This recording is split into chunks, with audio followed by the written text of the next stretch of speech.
I broke my back. What do you mean by that? My back is broken.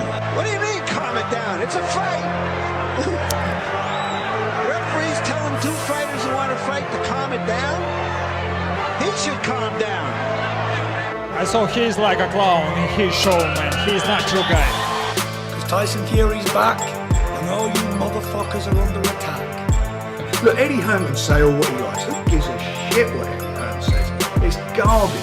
Are you off your tits? Have you been smoking something? Can you let me retire and be happy? Please? Just please. Bombs away from the Bronx Bomber! Wanda! Let's go, baby!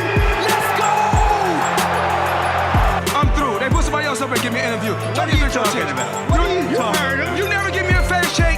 HBO needs to fire you. You don't know shit about boxing. You ain't shit. You're not shit. I wish I was 50 years younger and I'd kick your ass. I got dropped, man.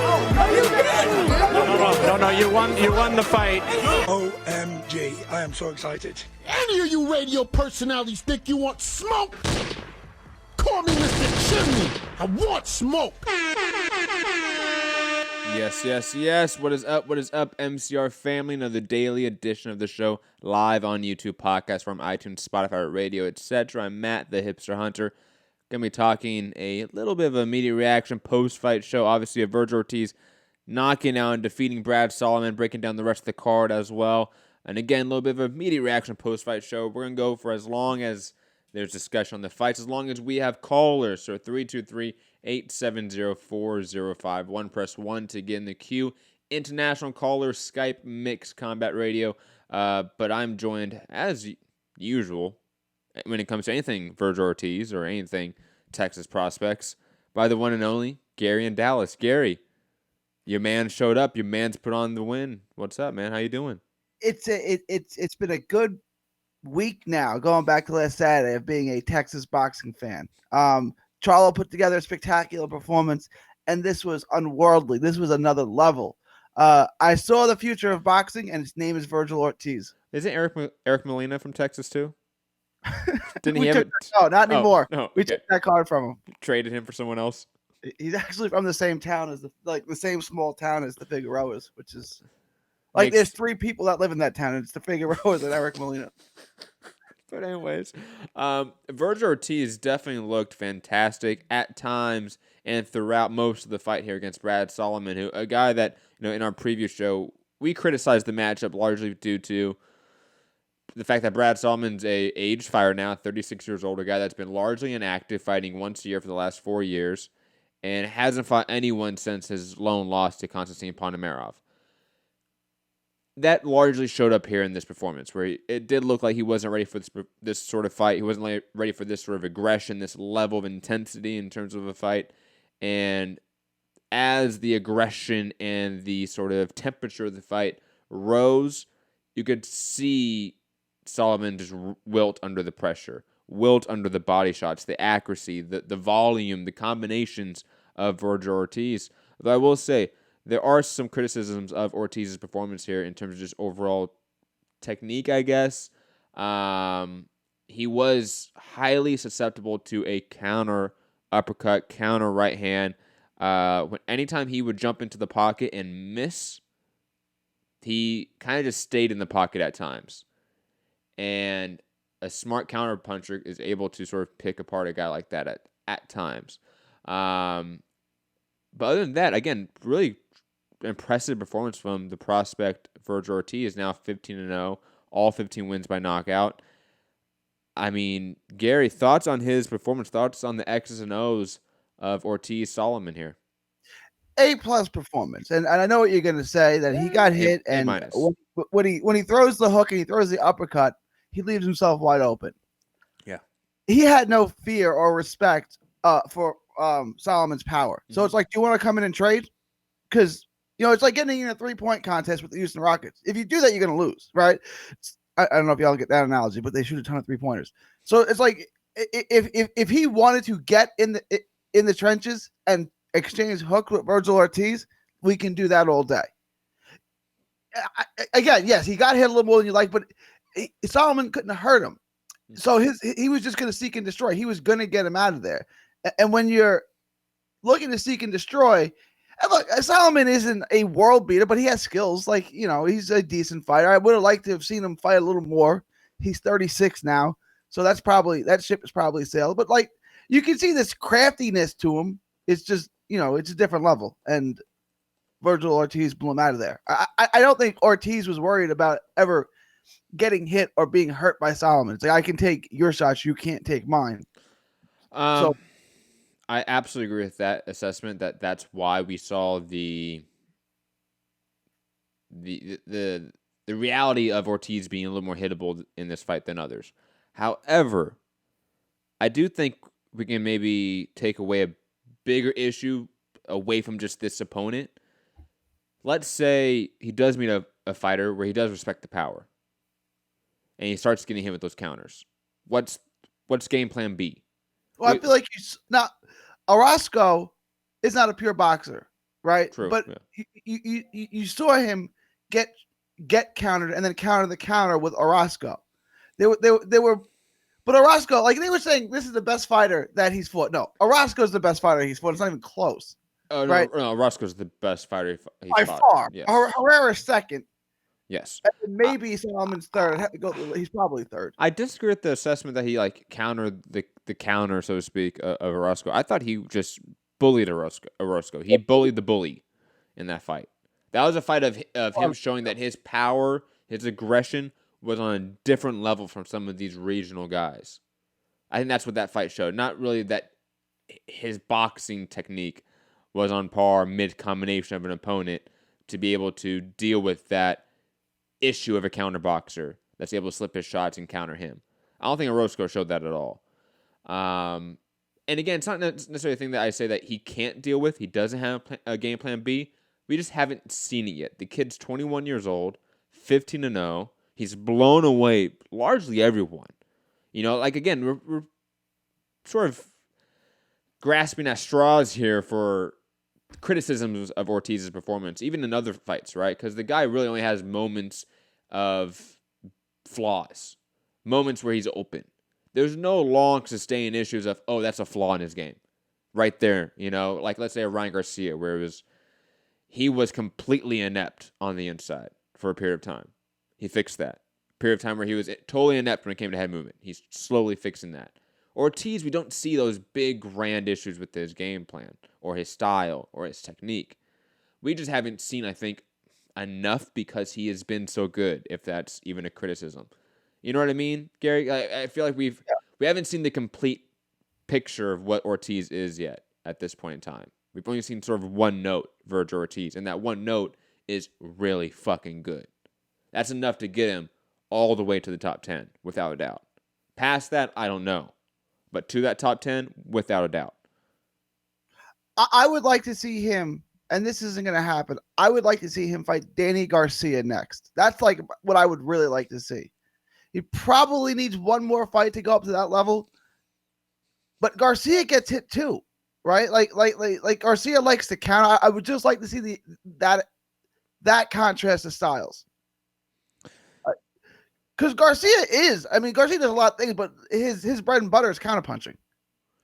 Yeah, a more realistic fight is one that I brought up in the chat. Thomas Delorme, I think, would be a perfect matchup for Vergil Ortiz at this point in time. Similar issues that Solomon presented in this fight, I think Delorme presents tenfold. Right? Yeah, Delorme is a really underrated boxer on the back foot. Can dictate pace with the jab really well. I could see him nullifying a lot of the aggression of Ortiz. And then we see if his ability to cut off the ring, which was really good in this fight, is up to top 15, top 10 level. We're going to see if his chin is up to that level. We're going to see if, let's say, game plan A doesn't work anymore. What does he do next? What technique does he sort of employ to beat a guy like Delorme, who's going to be extremely hard to hit? And on top of that, is going to be jabbing you all night long, going to be setting you up for a counter straight, again, all night long, while really negating your pressure, negating your movement. That would be a really fun matchup in terms of just seeing more of the complete picture of Ortiz. Sort of a shot in the dark fight that I know is maybe not the most realistic fight, due to potential promotional disparity, but a Josito Lopez fight would be an all-action fight. It would be, but Josito's not. Maybe Josito has a little bit of. I always said Josito's not a puncher, but he had Thurman in a world tour. Then who did he fight after Thurman? He got to stop Molina. Yes, Molina. He stopped Molina, right? Yes. So maybe he can. Maybe he can punch a little bit, right? Maybe like he doesn't have a great knockout percentage. And on top of it, sorry, more realistic rankings in terms of opponent. Like he should be fighting top 15 and top 20 guy next, and that's kind of a Lopez Delorme type. I would just for like I think Josito Lopez is kind of tailor made for him. I think he'll blow Lopez out. Oh, same camp. My bad. Tony Rock. Oh yeah, same camp. Totally forgot about that. That. Ah, damn. I would like to see him fight a boxer. I think Delorme is a good matchup. That's a good one. I want to see him fight a better version of King Solomon, of Brad Solomon. I could live with Josh Kelly, but again, like I don't think Josh Kelly has any pop, so I think he'd walk through that too and blow Josh Kelly out. So Delorme would be a good test for him, or Vargas. I'd like to see Vargas too. Well, Vargas is a good boxer. He's not really a master boxer. Yeah, and who was the other one you mentioned? Jesse Vargas.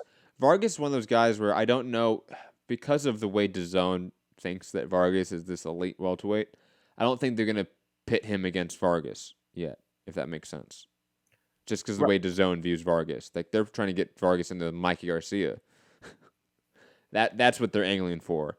I feel like Vergil Ortiz, while a notable name, so to speak, nowadays, he just is. He's main eventing now. That's a notable thing, to be main eventing cards. But not enough of a draw in terms of a prospect, in terms of a name in the division, I think, to draw a Jesse Vargas, who is the cash cow of the DAZN welterweight division, which is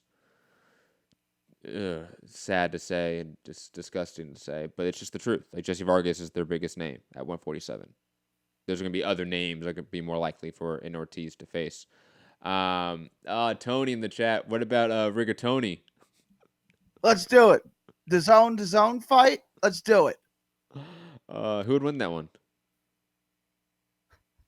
Not my Paisan. not my Texan would win. I mean, again, I said Rigatoni's a good fighter. That went from like I say he's a good fighter to he's the best welterweight in the world. Like look, there's level. I think the guy's got good skills. He's a good fighter. He's not gonna beat these guys. Like he's not gonna beat Vergil Ortiz or Errol Spence or Sean Porter. He's not gonna beat those guys. One name that I know is not realistic at this point in time, but like a Jeff Horner would make complete sense. If he gets past Michael Zafara in a rematch, that would make a lot of sense for Vergil Ortiz. Kell Brook. You mentioned that name, obviously. I don't think that happens next, so to speak, but 2020 potentially, yeah. But then again, Golden Boy needs to maneuver Ortiz into a position where he is more of a talked about fighter, because therefore bigger names are going to want to fight him because he's more talked about. I feel like he's still such a hardcore, like, diamond in the rough, so to speak. And we were talking about this in the chat that, whether Oscar's there. Apparently Oscar was there tonight. I'm hearing that Oscar was there. I don't think he was there at the weigh-in though, because all the pictures I see is B-Hop, not Oscar. I just feel like there is a promotional and network push that needs to be put on Ortiz to put him over that line that he can't do himself. That's just not there. So until that happens, he is probably stuck fighting relatively around the top 20 to 40 range of guys in the division, just being honest. No, you're right, and I wanted to talk about that. Is there a point, and maybe it's not this year, but maybe it's 2021, where he's got to get himself out of that contract and go over to PBC or Matchroom? Like he can't stay here because it's just it's not going to work out. Like Oscar cares about Canelo, and that's it, right? Like we were joking, like he was on Skid Row trying to score crack rock. Like maybe not even Canelo anymore. Let's be honest. Maybe, right? Like I'm just saying, like, is there because I don't see how Golden Boy, unless he goes up the rankings and gets a WBA shot through that route, and they call it. Which on? The WBA? Good luck, buddy. That's what I'm saying. You have to right? go through So three different belts to get to the number one guy. Well, he's got the gold. And would you rather have the regular belt, Matt, or would you rather have the gold belt? Regular. So if I offered you a belt that says this is just regular, and I said, but this one's But gold. it doesn't really say just regular on it. It just says World Championship. That's the trick. Like going to box rec, they don't say regular championship. They just say WBA super middleweight or middleweight, whatever it is. Confused me for years because I was always looking for regular. And like, is that regular? No, wait. So it's just world. If you see Super WBA, that's the trick, and then it's just WBA, and then interim WBA. There's no actual regular classification that they use. We use that because that's what the fuck it is. So like, if Rene Alvarado fought Leo Santa Cruz, yes, it would be for the super duper super featherweight WBA championship. That would be a title unification, technically. I guess was Thurman Pacquiao a title unification? They sold it as such. Unified. They definitely sold it as a unification, Gary. I don't know if you saw that. Right, but it can't be a unification. It is. You're unifying the super and the belt. The super duper champion. And the best part is Mario Barrios just picked up the next one right afterwards. That was at 140. Oh, damn, I keep forgetting that because he fights at 144 because he's, 144 legend, him and Broner. Yeah. Right. Vergil versus Barrios. Oh, come on. Vergil Ortiz wins that hands down. I agree. And, somebody else brought up Rashidi Ellis. I mean, me and Gary have been bringing up that that's just such an obvious fight to make for Golden Boy Stable. But Oscar has no balls to make that matchup. No. And honestly, he doesn't even need to if he matches them up with really good opponents respectively. You know what I mean? Like, who did I put for Ellis? I put Omar Figueroa. All right. My fantasy matchmaking for the division, guys. Okay, let me tell you what this is. Some of them are just matchups that I think are realistic that are going to happen regardless. I'm okay with them happening. So Manny Pacquiao fighting Mike Garcia, Earl Spence, Danny Garcia, Terrence Crawford, Sean Porter, Keith Thurman, Jose Benavides, Odanis Ugas, Alexander Rasputin, Lipinets versus Abakadorov, Broner versus Jamal James, Omar Figueroa versus Rashidi Ellis. Come on, guys. Tell me that's not a fucking mouth-watering matchup, okay? That's a chef's kiss moment like out of The Simpsons. I guarantee you that is fucking fireworks, okay? Delorme versus Ortiz, which I already mentioned. Lopez versus Kelly, which all these fights I know aren't happening, and Vargas versus Enos. If all those fights happen in the next 6 months, you know how much welterweight's popping? Welterweight's the deepest division in the sport if you make it the deepest division. But there's such a deep divide between like the prospects who fight nobodies right now and the top 5 guys. And then those like top 10-ish guys that just are kind of stuck in the middle fighting each other, for eternity. Broner versus James. And quickly, people questioning the matchups. I've said at the beginning, they're fantasy matchups. I don't think any of them are realistic, except for some of them that are already being talked about. Right, like Ugas versus Rasputin and Pacquiao versus Mikey and Errol versus Danny. Yes. Well, Errol versus Danny probably won't happen in the next 6 months, but it's possible. It's possible. It's possible. 6 months? That's July. June? July? Yeah, come on. We're counting July too. Okay. I mean, it'll happen in 2020. I don't know that it happens in the first half of 2020. Marco saying Broner versus Ortiz. I would pay to see Ortiz knock Broner out. That was the best part about making the fantasy matchups. Like, ooh, I can match so many people up with Broner. And they're just all fun matchups because Broner loses. It'd be great. I want a guy with a lot of firepower to blow him out like Vergil Ortiz. That'd be a lot of fun to watch. That would be. But digressing back to your question to whether he needs to get out of his contract, I mean, let's be honest here, Gary. There's a lot of guys that have been questioning seemingly their role within Golden Boy. Canelo, the biggest star within Golden Boy and one of the biggest stars in the sport, has been doing that, has been telling them to open the books.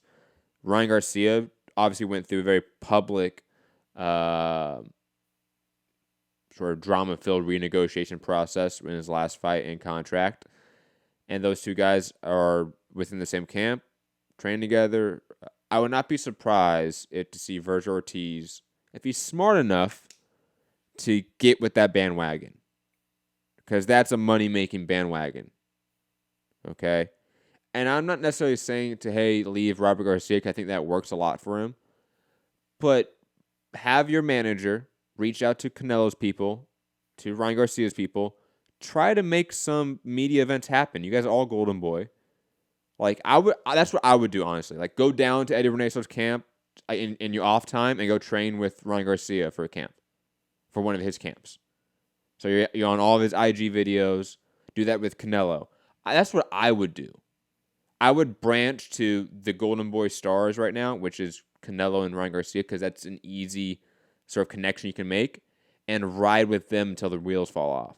Because the wheels have already fallen off on Golden Boy Promotions as a whole and Oscar De La Hoya. So attach yourself to the successful people within the company. That's what I would do. And I guarantee you, Ortiz by default will start getting some rub from the people that follow Ryan Garcia, the people that follow Canelo. He has to, because of how entertaining he is. I will say this, though. He's not making the money to do this, because that's just how prospects are. And I guarantee you how much money he's probably making respective to his talent level. LDTB is saying Vergil signed a 5-year extension with the Golden Boy last year. That's fine. I'm not really saying he needs to leave. I'm saying attach himself more with the successful people within the company. That's potentially outside of Golden Boy's influence. But because they are Golden Boy fighters, they're easy connections to make, like Canelo and Ryan Garcia. But digressing. Ortiz, if he has the money, needs to get like not a speech coach, but like a public speech coach, right? Just a PR rep that will sort of walk him through how to handle interviews a little bit better, to be honest, because that's the one thing I've seen that he struggled with. You can tell he's a young guy that is awkward in front of the camera. That's going to take time, but that needs to get fixed ASAP for him to make that leap to the star fighter you think that he could be, Gary. No, yeah, he's which is interesting too, because if you follow him on social media, if you follow him on Twitter specifically, he's got a personality. He's not Twitter, as dry and drab as he seems. But yeah, he's only 21. He's still a kid, so he's probably not comfortable. You know what I want? I want a vlog series of like him, Ryan Garcia, and Canelo all training together. I think you're right. He's got to do something to move the needle for himself. I don't know if he's going to do that, right? Like, because that's not really his personality. I don't know what his relationship with those guys are. You know, I know he's close with guys like Tanahara and Josh Franco, but those guys aren't going to. I mean, maybe with the whole Robert Diaz, not Robert Diaz, what am I saying? Robert Garcia connection. Maybe you attach yourself to Mikey more, but I mean, I'll be honest, he's already kind of done that through like Ellie's setback and that influence, because Ellie's in there constantly. He's getting a lot of Ortiz content as well, but I've never been that high on Mikey being this huge star. Canelo and Ryan Garcia are the type of people he probably should attach himself to. Canelo's the biggest star in the sport, let's be honest. And B, Ryan Garcia is tapped into a demographic, an audience that Ortiz, being 21 years old, needs to be attached to as well, needs to be tapped into. And I don't think he is. Ortiz appeals to us old heads, so to speak, in the boxing community. Us hipsters, us hardcores. That's predominantly an older crowd. But he's 21 years old. That doesn't do him any, I think, real service. So I think he needs to start figuring out how to tap into a younger market, because he is younger, to be honest. He's going to have to break out of his shell, right? Like, he's a Texas kid. He's well-mannered. He's polite. Like, most people from Texas aren't like me or the Charlos, right? They're more quiet. They're like Spencer, Hooker, or Vergil Ortiz. They're quiet. They're reserved. They basically mind their own business and go about their day. He's gonna, especially since Golden Boy is not gonna do it for him.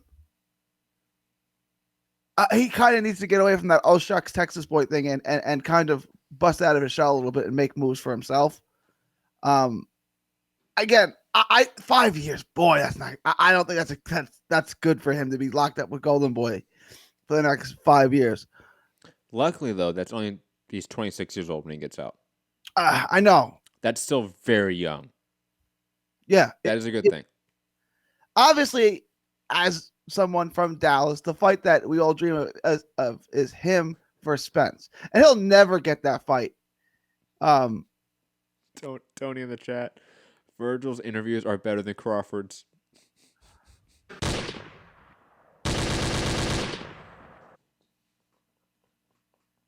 And look, Crawford's not getting any of the fights. I mean, but can we say, is Danny Garcia a great interview? No, but his dad is. His dad is a great interview. That's true. And it helps. Like, no, it does. Not to the same degree, but like, think of Teofimo Lopez. Not saying he's not a bad interview, because I think he's a decent interview, to be honest, but he is not really the loud one. It's his dad. Yeah. I think that helps him in a way. Similar, Robert Guerrero. He wasn't a loud one at all. No, not at all. His dad was a maniac. Yeah. Wow. Was his dad's name Robert too? Were they both Robert Guerrero? Yeah, I think it was Senior. Yeah. I want to say so. I had the pleasure in doing my first ever credentialed event where I was obviously media.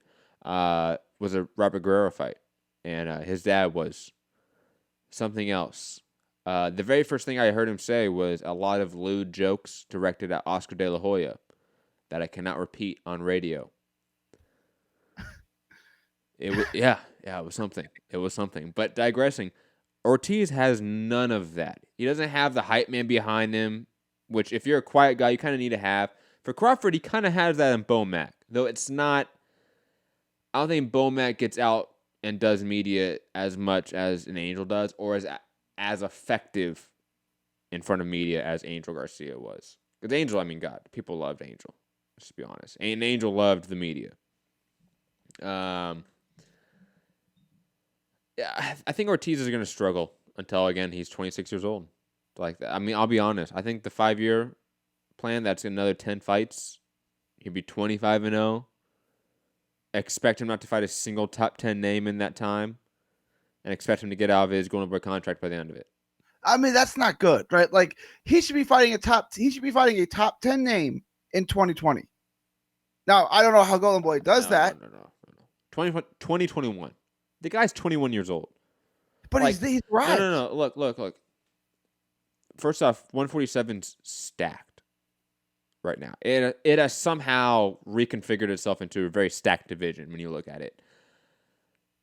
Comparative, we've seen a lot of prospects in the last few years get either titles, get jump ups in competition when they're very young and they don't have the necessary step up fights. We see some of them make it, some of them fall off.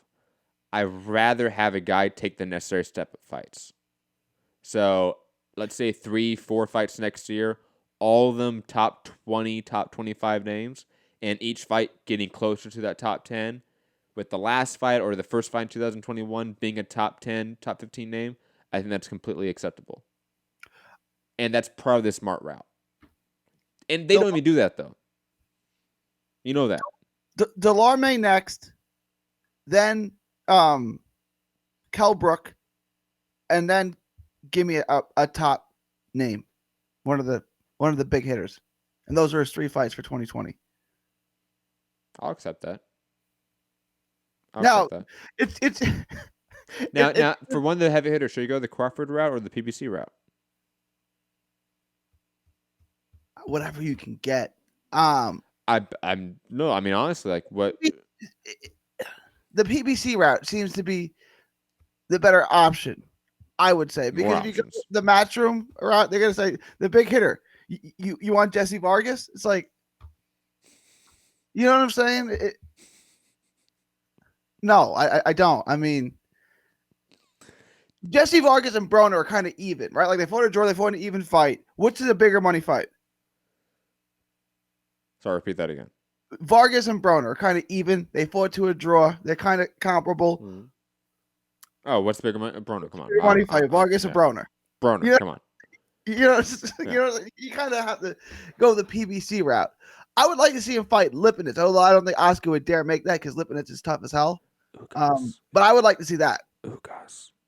Ugas. I would like to see that. Mario Barrios, who will be at 147 in 2020. Just to mention other names in the division that would be fun fights from, Jose Benavidez. Yeah, you could make that. I don't know what network you could make it on, but yeah, there's a good one. I like that. Maybe a B side in the ESPN Top Rank stable that you can probably pick up for a fight. That's what I would try to do. Guys that have been in there with the Thurman, Spence, the Crawfords of the world. That's what I would try to do. Get a common opponent at this point in time. You have to. I think that'd be a smart thing, because then that's how you sell them, and that's the old school way to sell a fighter. This fighter beat the guy you beat, but better than you. You got to fight him now. That's the old school way of promoting. And Golden Boy does not think outside the box. Delorme and then Benavidez. That should be his next two fights. Let's do that. Yeah, we're gonna get that sold here. We're gonna start that hashtag or something. Ortiz Delorme. Yeah. Then sexy hashtag. Ortiz Delorme. Oh, God damn it. Amir Khan. Why would you want Amir Khan to get iced like that? Oh, yeah, give him Amir Khan. Let him ice Amir Khan. There's no way Amir Khan takes that. No. No way. No way. I would love that. Be Ortiz's power with Khan's chin. Oh, please, let's do that. That would be knockout of the year. It would take my boy from a hardcore, the hardcore's darling to out in front of everyone. Look what he did. He just knocked Khan's head off. Well, hold on. Out in front of everyone is being used highly loosely there. It will go viral like a Deontay Wilder knockout. You'll see it as a meme what he does to Amir Khan. Tony in the chat, he's been on fire all night. Ortiz, go get the IBO title.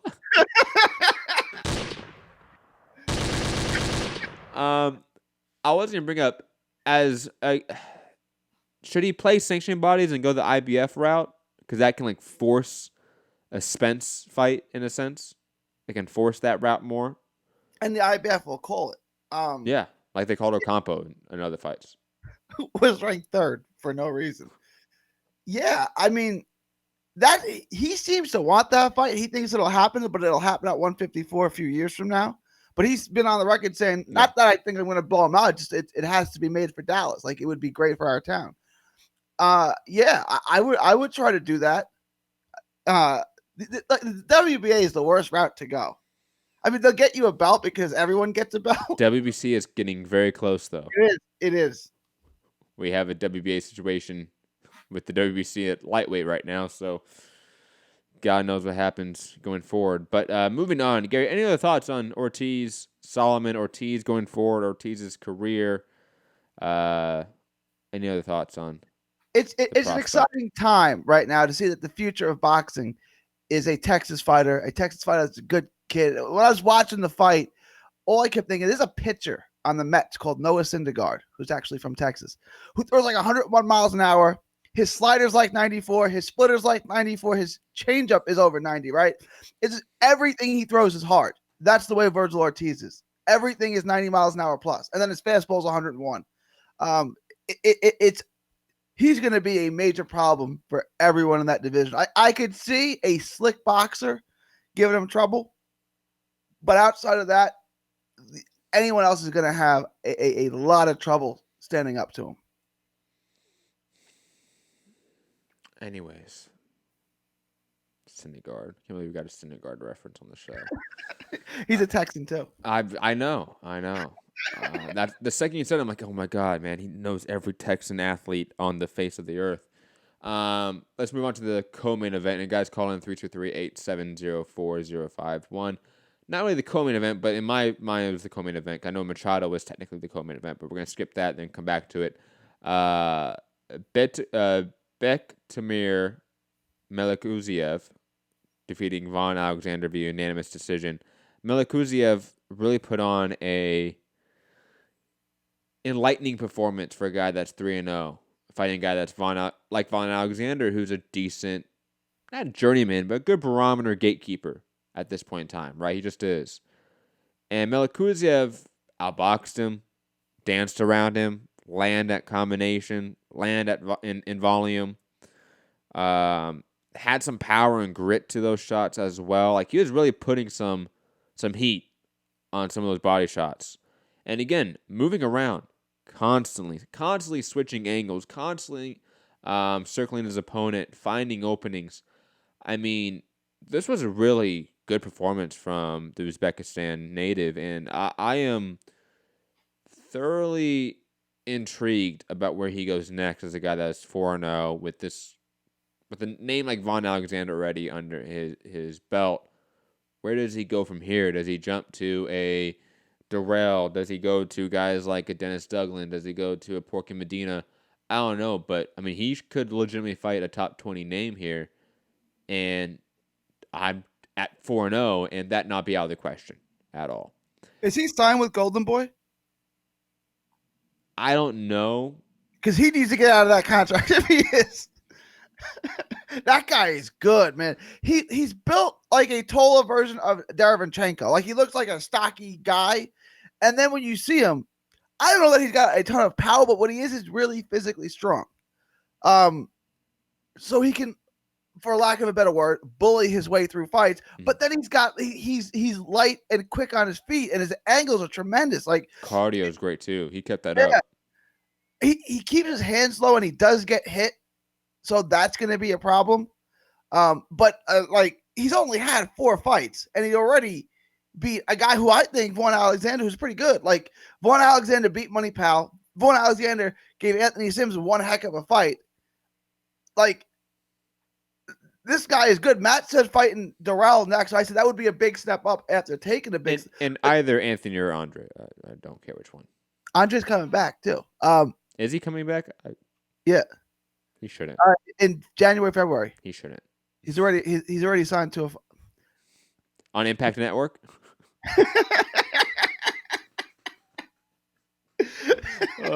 I think that conversation was off air, but that was hilarious. But digressing, you called him like the unicorn, right, in the chat, right? Like, he can do a lot of everything.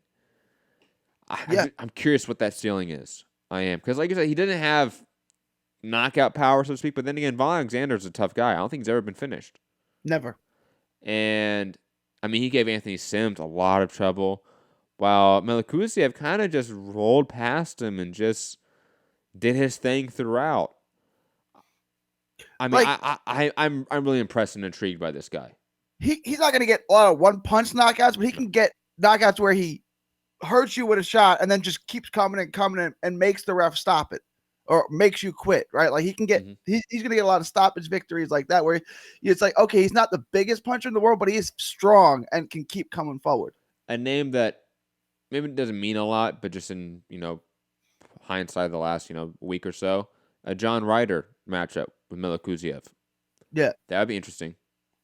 Because you already beat Vaughn. Like, after you beat Vaughn Alexander, it's time to fight a lot of top guys. Right. Like, I don't know that Dennis Duggan or Porky Medina, I don't know that those guys beat Vaughn Alexander. No, they do. Porky Medina is pretty shot, right? Dennis Duggan does. Probably Dennis Duggan. Yes. But, beating Porky Medina and beating Vaughn Alexander is kind of the same thing to me. Okay, it's a barometer. You beat up those guys good, then you're ready for the next level. Dennis Duggan's probably the next level. So he should fight that guy. You said Darrell, and I'm not against the fight, but he's had 4 fights. Gary, Black Magic fights January, says Tony in the chat.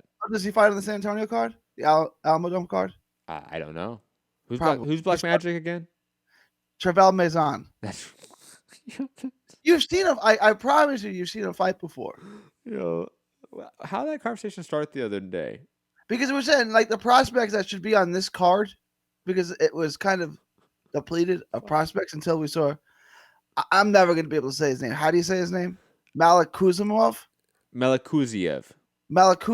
Yeah. I'm never going to get that right. The trick is not to ever look at the name, actually. Just hear it and just repeat it like 5 times without ever looking at it. Because then you can just say it. But once you start looking at the name and start looking at all the vowels and consonants, it just throws you off. Don't do that. It's a trick I learned. Listen to the great Todd Grisham pronounce the name, and then you're good. Can we talk about how awful Grisham is? Yeah, I mean, he's one of the worst commentators of all time. He was on ESPN. I don't know how he got that job. And then what like they looked at him, oh, we got to bring you over with us. We have to have Todd Grisham. And he did a bunch of, I want to say, pro wrestling, I want to say, as well. He did MMA as well for a period of time. I know that. He's done a lot, to be honest. He's a guy that's also hated universally. Yeah, because he's terrible. In all the communities I just brought up. You can tell watching the fight that they work together, but Sergio really doesn't like him. Like I mean, don't you kind of get that? Like, they're not going out for drinks afterwards. Yeah, but then you have, like, Sergio going or being asked, have you ever been nervous in a fight? No. Ranting for 10 minutes. You know what? I was only nervous when I wasn't prepared for fights. And I was like, So yes. Yes. 10-minute. No, you actually meant yes. All right. The narrator. And that's when we found out, kids, Sergio Mora is an idiot. And look, the DAZN commentary team is just bad. It's so bad. And we were talking in the chat that at least like the ESPN booth has like Andre Ward to uplift the trash that is that commentary booth. Because Tessitore and Tim Bradley, I'm not saying they're any better than Grisham and Sergio Mora. They're not. They're better than Tessitore is better than Grisham. I don't think Tessitore's that bad. I mean, he's not a great boxing guy, but like he doesn't win any football. Like he's not bad at what he does. Sure, man. You want to have that opinion? I mean, you can have that opinion. That's up to you, man. And even like the Fox card has Goosen at least. Goosen's good. You know, he's decent. Yeah. I mean, what does DAZN have? Chris Mannix, maybe? DAZN has nothing. I don't even like Chris Mannix. I don't even know why I don't like Chris Mannix. It's just something he rubs me the wrong way. I think he's a little smug. Yeah. But then again, I'm a smug asshole, so like I can't like criticize people for being smug. It would seem hypocritical to some degree. I like Brian Kenny because like growing up, the original two Friday Night Fights on ESPN was Kenny and Max Kellerman in studio. But I get he's not good. Like I get he's not good. I get it. But like it's you know what's sad is like Kenny does like big time stuff too. It's like Kenny. It's like Kenny Albert, yeah. Like he does big time sports. He's awful. Like I don't know how he's ever gotten that far in media. Because his older brother is the greatest play-by-play guy who's ever lived. Oh, that makes sense. You mean nepotism? Like most of nepotism? Yes. How'd you get hired? Nepotism. That makes a lot of sense now. It looks like we have no callers. Any other thoughts on? Oh, let's talk about Machado a little bit. He picked up a win against Luis Perozzo, but Perozzo definitely gave him some issues in that first round. Thoughts on Machado now? You know, 2 losses in a row, bouncing back, looked really rough in the first round here, but picked up the second round of KO with a body shot too. It was nice. Thoughts on Machado's value in the division? Thoughts on Machado's sort of,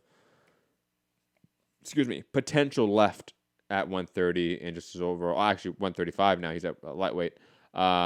Just overall, what does Machado have left to do in his career? Do you think he can still have some great moments and great fights? Could he still have a title run in him? I think he's like Nick Walters. Like I think he's good enough where he can hang around 10 to 15 for a while. Well, what happened to Nick Walters, the Axeman? He never fought again at the Loma fight, but he was a good fighter. Like I think Machado will be able to beat some people, but then when you get to the top guys, they're gonna outbox him. I think you're the only person to ever call him first off Nick Walters, not Nicholas Walters. Secondly, at least Nicholas Walters like beat legitimately really good opponents. Like he beat Nonito Donaire. He did beat Donaire, that's right. Which in hindsight, that win keeps looking better and better and better. Machado already has a win over Corrales. Like I was high on Corrales. I thought Corrales was the goods. Has a win over God, what's his name? My spacing on it. It's late, guys. I apologize. It's very late. Victor Chinian. That was a big win too. Nicholas Walters was good. was really good. Machado was a hardcore darling that maybe didn't deserve the accolades that were put on him. That are probably largely due to everyone just hating Gervonta Davis at the time, and still hating Gervonta Davis. Because think about Gervonta Davis at any weight. I think he was the hardcore fighter that everyone liked because he fought often, he fought relatively decent competition, while Gervonta was just fucking around. And I think that's why Machado got a lot of love and got a lot of praise when maybe he didn't really deserve that in a way. I don't think Machado ever proved at any point in time that he was the best guy in the division. Ever. No, but if you stand in front of him and he hits you, he can stop you, right? Because he's got big power and he's got decent skills. He's got pretty good technique. His fundamentals are good. But there's not if you can box, Corrales was boxing circles around him until Corrales does what he does, which is fade late, and he got caught and he got stopped, right? But Corrales is winning every round, and then it's Corrales. Yeah. Who's fighting? Corrales is fighting. Who's he fighting next? Somebody really good too. Oh, Chris Colbert. Yeah, like that fight. I think he'll be doing okay. He'll be fighting Colbert. He probably won't ever be winning the fight, but he'll be holding his own for a while, and then Colbert will stop him. Yeah. I agree with that. I think Corrales is just too wild. Yeah. To be honest, at this point in time, he's too unbalanced. He's too susceptible to getting countered. Quickly, who was it? Yogi DeBear in the chat saying, "Are we doing a live fight chat tomorrow?" I know Anthony's going to be in studio with me. We're probably going to do a long live fight chat dual show where we cover both the UFC card and Crawford Kavaliauskas and Comey Lopez. So do not be surprised to see a 4-hour or 5-hour long show tomorrow. So join with us tomorrow at whatever time we start. Probably going to be later. My mom's birthday tomorrow, so we're doing something in the morning. And then, obviously, I'm working tomorrow night. But whenever I get back home from doing my mom's birthday thing. That's Mommy Hipster. Yeah, Mommy Hipster. She has her birthday. We're going to go see Knives Out. It's going to be fantastic. Have brunch. Because that's what you do when you're older. You don't have dinner. You have brunch because you want to be in bed by 7 or 8 p.m. Come on.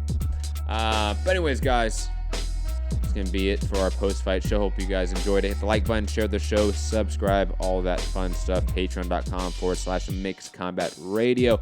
I'm Matt the Hipster Hunter. Find me, Matt Hunter, MCR, on all social media platforms. Gary.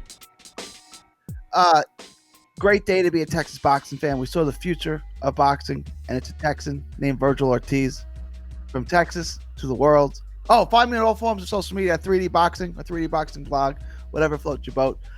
From Texas to the world. God bless. Peace.